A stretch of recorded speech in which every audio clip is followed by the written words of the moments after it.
Well, if Florida had an animal mascot, manatees would definitely be at the top of that list, but yet we are losing these gentle giants at an alarming rate. Yeah, you may remember when the sea cows, they were downgraded from an endangered species to threatened years ago.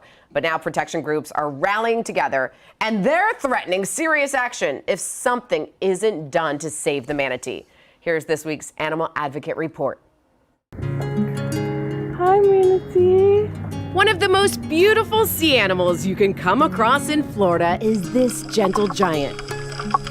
Known to be elusive with no predators, except the byproduct of human activity, manatee numbers are dwindling at an alarming rate.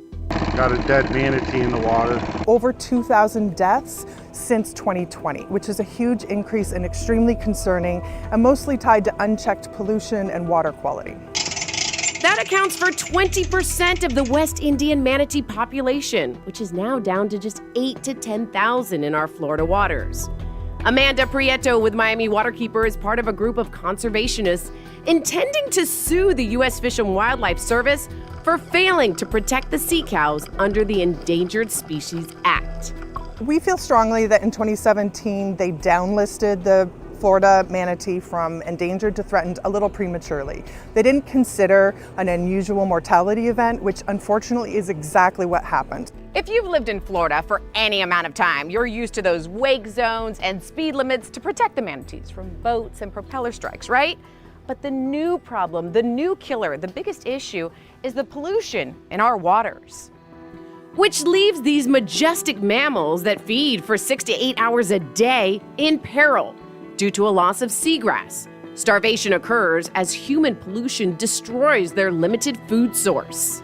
Elise Bennett from the Center for Biological Diversity says the tragedy in the Indian River Lagoon, where hundreds of manatees have died of starvation, is a symptom of a larger water quality problem.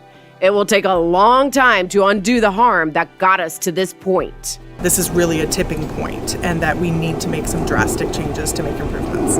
Improved water quality, seagrass restoration, conservation of critical habitat, and the protected status of being back on the endangered species list will all help to save our beloved manatees.